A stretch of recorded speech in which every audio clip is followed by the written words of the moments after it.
تجاوزهای مکرر گروهی پسران به سارا دختر هرزه 13 ساله.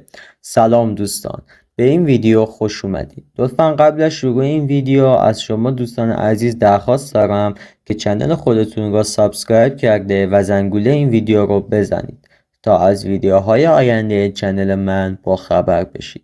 سارا دختری که بارها مورد تجاوز پسران قرار گرفته، اما اکنون خانواده و نامادری خود را مقصر در این قضیه می‌داند و روی رفتن به خانه را ندارد. سارا دختر 13 ساله‌ای است که در اثر تربیت غلط، وجود نامادری بیرحم و بیکفایتی پدر به سرنوشت شومی دچار شده است.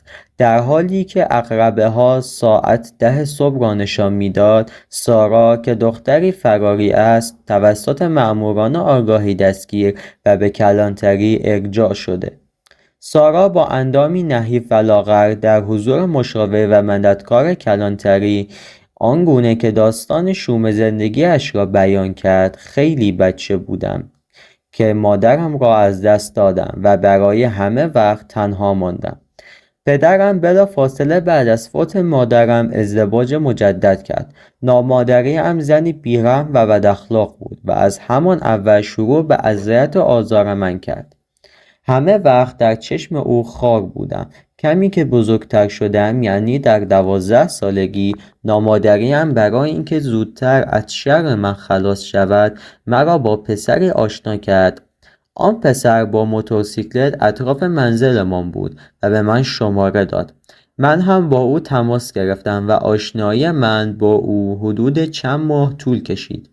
نخستین بار از من درخواست رابطه جنسی کرد. هرچند مقاومت کردم ولی دست آخر راضی شدم با او همراه شوم. وی مرا به خانه یکی از دوستانش برد و در آنجا مرا مورد آزار و اذیت جنسی قرار داد. این نخستین تجربه جنسیم بود. آن پسر حتی از من فیلم و تصویرم تهیه کرد. چند روز بعد مجدد درخواست برقراری رابطه کرد که وقتی مخالفت کردم گفت که هر تصویرهایی را ازت گرفتم را اکران میکنم. مجبور شدم همراه او بروم. وقتی به منزل او رسیدم متوجه حضور چند پسر دیگر در آنجا شدم و آنها نیز مرا آزار و اذیت قرار داده و از من فیلم می گرفتند. آنها چند مرتبه دیگر همین بلا را سر من آوردند و کاری از دست من بر نمی آید، تا اینکه به زور خود را از دستشان رها کردم و به خانه برگشتم و در مورد اتفاقاتی که برایم رخ داده بود چیزی به کسی نگفتم. ولی مانند این که به این کابوس‌ها و تنهایی و ترس رهایم نمی‌کرد و این کار برایم شده بود یک عادت و سرگرمی، پس از مدتی با دیگر پسر آشنا شده و توصیه داد که برای رهایی و خوشبختی همراه وی فرار کنم.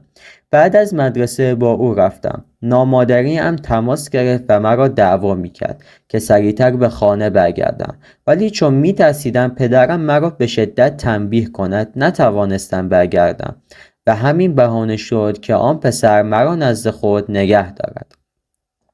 ولی مانند این کابوس‌ها و تنهایی و ترس رهایم نمیکرد. چند روز که گذشت وی درخواست رابطه کرد و من مخالفت کردم، ولی به زور توانست به نقشه پلید خود جامه عمل بپوشاند. وی حتی قرص روانگردان و مشروب هم به من خوراند.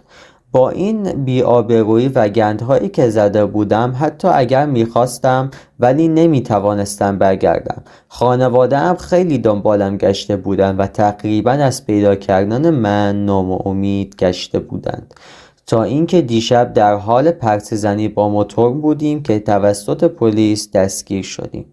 خب دوستان، این ویدیو هم به پایان رسید. امیدوارم که درسای کافی هم از این داستان برده باشیم. تا ویدیوهای دیگه، خدا نگهدار.